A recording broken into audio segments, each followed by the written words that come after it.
Now, according to an AP investigation, gangs with the suspected Russian connections have explicitly targeted selling radioactive material to extremists in the Middle East, including ISIS. From the Institute for the Study of War, Chris Harmer is here. Chris, again, you know, we've been talking about this all morning. It's not only unnerving, but it feels like something out of a movie plot, and yet there have been at least 4 of these things have been foiled, including one in February. It's a pleasure to be with you. Thanks for having me. Yeah, when the Soviet Union broke up 25 years ago, this was the nightmare scenario with all these former Soviet republics inexplicably and inadvertently perhaps becoming independent. They had their hands on a lot of nuclear material, both nuclear weapons and simply radioactive material. And so what's happened here is a lot of this stuff is unaccounted for. You've got what I call transactional terrorists, not ideological terrorists, transactional terrorists who are just looking for bang for the buck. They're trying to sell this material for cash. They don't care who it goes to. Hold on one second, Chris. The transactional terrorists would be who? The sellers? The buyers would be ISIS, though. I mean, and they would actually probably use this stuff. That is correct. So ISIS is the ideological terrorist. They are there for a purpose. They want to conduct a spectacular attack against the West. They want to recreate 9/11 with a dirty bomb, radioactive material. ISIS, those are ideological terrorists. The transactional terrorists are people who supply or support or take care of ideological terrorists simply on the basis of money. If you look, for example, my experience with the Somali pirates, those guys are terrorists by every definition of the word, except they are transactional terrorists. They're just looking for a payoff. In this case, these criminal gangs out of Eastern Europe, out of Belarus, out of Ukraine, they are looking for a payoff. They are dealing with ISIS on that basis. What happens? Whose responsibility is it to crack down on them? You know, I'm reading the story of these deals going down in these clubs and like the disco, and you've got the lights in the background and the burly guys and the ex-KGB kingpin sitting somewhere. They're selling plans for dirty bombs. Everything is for sale, essentially. Who should be the one cracking down on this? Should be U.S. intelligence, and now that Russia is more deeply involved, would it be them? Well, it's got to be Russia's got to have the lead because it's happening in their backyard, on their territory, or in their former republics. This is an odd case where the United States and Russia aren't on very good terms right now, but it's absolutely in our best interest for the CIA and the FBI to provide Russian state police with all the information that we have in order to help them. The problem with that is you just don't know how clean the Russian state police are. A number of them may be involved as transactional terrorists. They have no interest in keeping this material out of the hands of ISIS if they think it's going to be used against the United States. Ultimately, if you want a job done right, you got to do it yourself. So in this case, I would say the U.S. intelligence community and U.S. federal law enforcement need to be more aggressive about pursuing this information. Chris, you know, do me a favor, stay right there because from the American Islamic Forum for Democracy, we have Zuhdi Jasser here. And Zuhdi, I want to know what you make of this because, you know, there are reports that there was a middleman in Sudan with blueprints for a dirty bomb. There's a lot of middlemen, and this seems like it's getting closer and closer to actually coming to fruition. Oh, absolutely. And, you know, I think the most important thing to take away from this was a report that's being done over 3 to 4 years.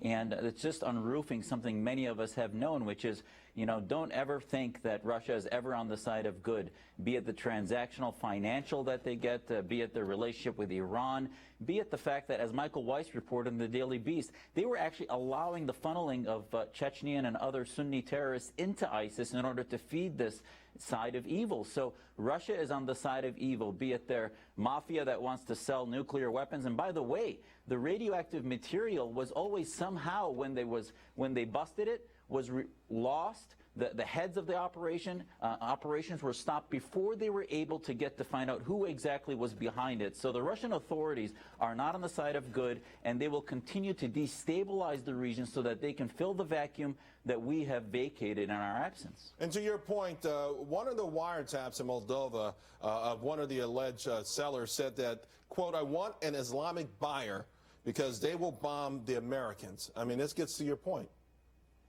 Absolutely, and this is why, you know, we may have a common enemy against ISIS, but the Russians are our enemy, and they are trying to reinvigorate the Soviet Union again. They're trying to bring back Cold War 2.0. And remember, we are now going to be handing $150 billion to their other ally, Iran. So if you think Shia terrorism hasn't been a big deal against America, hold on to your boots. It is now going to no longer simply be a Tom Clancy novel. This could come to fruition because this report only talked about 4 that they found out about. there may be others, and the Russians are sort of letting everything fly loose. It's the green light on in order to attack the Americans and begin to create more vacuums so that their authoritarian regime can fill it, along with their Shia allies of Iran, Hezbollah, and Assad. We get that Russia is our enemy to a certain degree, and we should never trust them. However, now that they've flown these airstrikes and they're actually boots on the ground in Syria, even though they've struck at U.S.-backed rebels, there is some evidence that they've also hit ISIS. Would they still allow ISIS to get a hold of this material?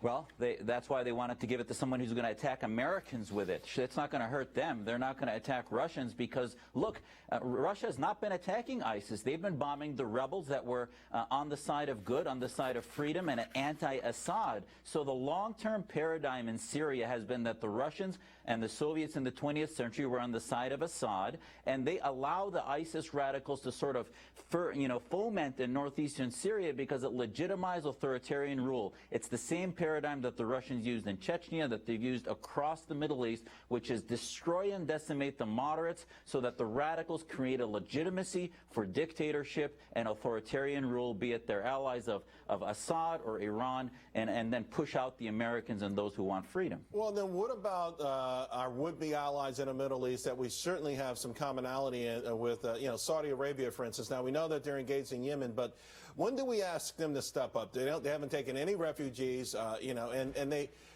Donald Trump has been the one to talk about this a lot. We spend a whole lot of money protecting the rest of the world when a lot of these are very wealthy nations from Qatar to Bahrain. When are they going to actually step up and put more skin in the game?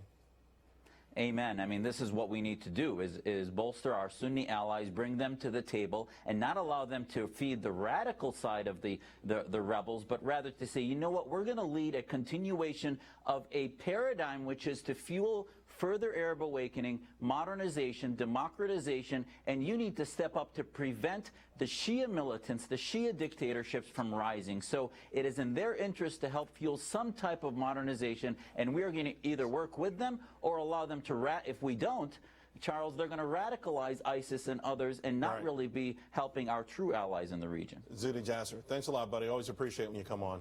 Thanks. Thanks, Charles. All right, Donald Trump on special report last night with Brett Baer. Here's what he had to say about Russia and Syria. Roll tape. If you look at Syria, and he is now hitting ISIS also, by the way, if somebody wants to go hit ISIS, that's okay with me. All right, Chris Harmer, you're still here. Trump okay with Russia hitting ISIS also, but it does seem like Putin is outmaneuvering President Obama. What's your assessment of how this is going down? Well, the first assessment is Donald Trump doesn't have the first idea what he's talking about here. Russia is not in Syria to attack ISIS. They are in Syria to defend Assad. They are defending Assad by attacking the moderate rebels that are associated with the United States. Russia does a bit of window dressing strikes onto ISIS so that they can claim they're attacking ISIS. That is not why they are there. It's patently obvious to the most casual observer who understands the situation. The second thing is Putin is outmaneuvering the United States in a major way. He's got a weak hand. He's playing it strong. He's there to support his ally, the Assad regime. If you look at the totality of the Syrian experience, Bashar Assad is the original sin in Syria. He is the reason that ISIS exists. He is the reason that al-Qaeda got traction there. He is the reason that the Syrian civil war has lasted for 4.5 years. I agree with President Obama when he said 3 years ago that Bashar Assad needs to go, but we're not doing anything to make that happen, and Putin is doing everything he can to make sure that Bashar Assad stays in power. What about the assessment, though, Chris, that this assumption that these rebels, just because they're against Assad, are necessarily our friends and allies? Maybe that's not true. We keep finding out the hard way, whether we put money into it or we trust them. Over and over again, we've been disappointed. Yeah, that's a valid point, and I would say you can't judge this on a binary scale. It's not as if everybody in the battle is either an enemy of America or an ally of America. We know for sure who our hardcore enemies are. Bashar Assad is an enemy of the United States. Al-Qaeda is an enemy of the United States. ISIS is an enemy of the United States.